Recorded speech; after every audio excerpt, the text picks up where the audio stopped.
What is going on, friends, and welcome back to the Minecraft Hub channel. Today we are doing another evolution of Hermitcraft video, and we are checking out IJevin, who has been a part of Hermitcraft since Season 2.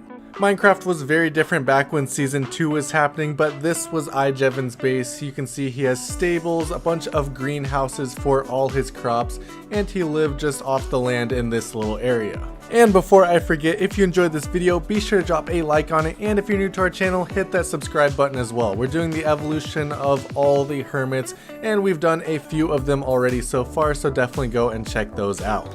We also post a bunch of different Minecraft content, so go ahead and stick around on our channel so you can see some of the other stuff we've got. Now let's get right back into this video. Moving on to Season 3 of Hermitcraft, right underneath the Shrek pixel art, there is this underground base, home to IJevin, and this base is pretty cool. You drop down on some slime blocks, and there's also a slime block launcher to get you back out of it, and then you can travel around through this spruce and stone base with a few different storage rooms and a lot happening down here. I personally love underground bases, and this one to me feels a lot like a hobbit hole from the Lord of the Rings. You know, you have this entire underground area, all your storage, you've got enchantment rooms, also some areas for some farms, things like that. It's a very cool base.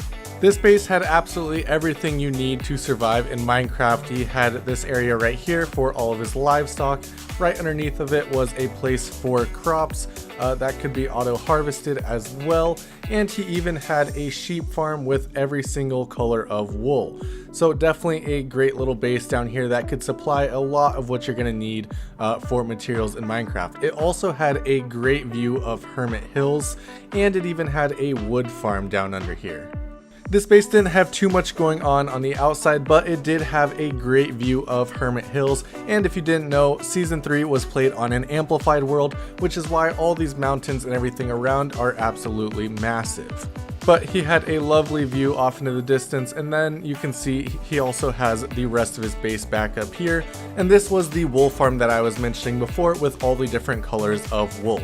But that's about it for his Season 3 base. Now let's move on to Season 4 with this giant wither statue and the giant field of wheat underneath it.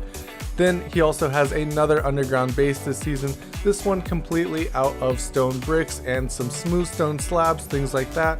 He's got a storage room, brewing stand, enchantment room, basically everything that you need in this underground base. It's crazy how much his underground building has changed over the seasons. As we saw in Season 3, he just had the wood and stone pathways going through the mountain that he had. This right here is a little different. He's made it a bit bigger, so you know you have a lot more room to walk around, but it's got these same type of things down here. All the farms, the giant storage rooms, everything that you could need. But then he also has some stuff going on up top, specifically the wither statue, and I do actually really like this storage room. Everything is really close together, which makes it convenient to get a bunch of different materials. But also, these underground builds compared to what he did in Season 8 with the giant hole down to bedrock, it's definitely cool to see how much IJevin has changed over the seasons in his styles.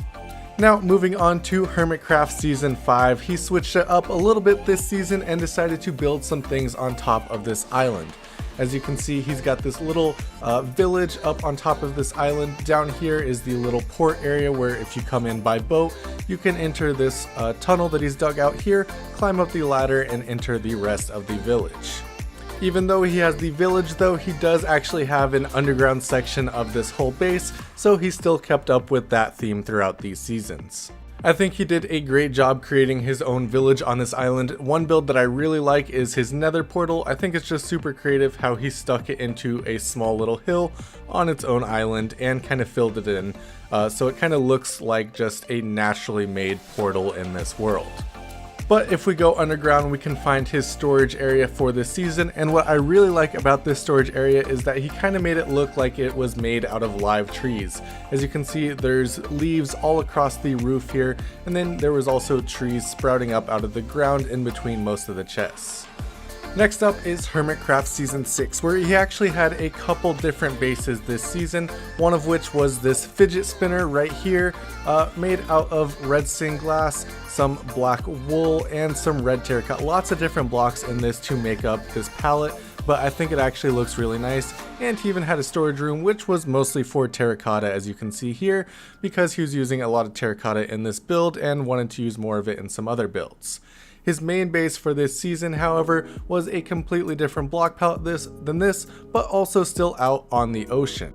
Hermitcraft Season 5 actually featured a lot of different water bases. This one I think is really cool. I like the different hallways that you can access each different bubble. It kind of gives you like a Subnautica feel on top of the water here. The main circle down in the center is actually his storage room, and this base does actually feature 3 iron farms floating in the air above the base.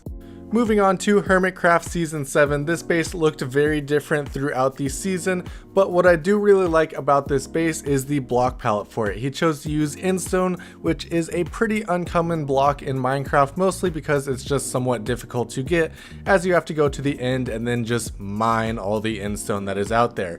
But I think this Instone brick actually looks really nice, especially the way he used it, combining it with the prismarine blocks and also the light blue stained glass. It all looks really nice together, and I actually think this base turned out really cool looking. This base has an entire field of sugarcane around the perimeter of it. It's got the storage room in the middle, and it also has great views of both Impulse's base, the Hermitcraft shopping district, and Corralis's giant city that he built in Hermitcraft Season 7. This base looks really cool though. And last but definitely not least, we have Hermitcraft Season 8.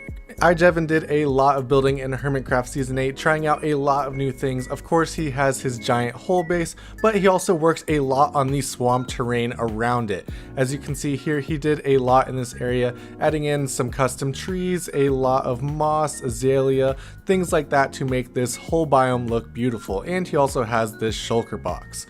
But if we go through all these trees into the more desolate swamp right in the center, we're going to find a very cool stone base. I actually really like this perimeter that he built up on the edge of it to make it look not as just flat. It kind of builds it more into the surrounding terrain. And then down in here, this thing just looks mystical. So it's got a giant green orb in the center. It goes all the way down to bedrock, and down there is the lime stained glass all the way down to bedrock, but with the kind of layered glass effect that looks so cool.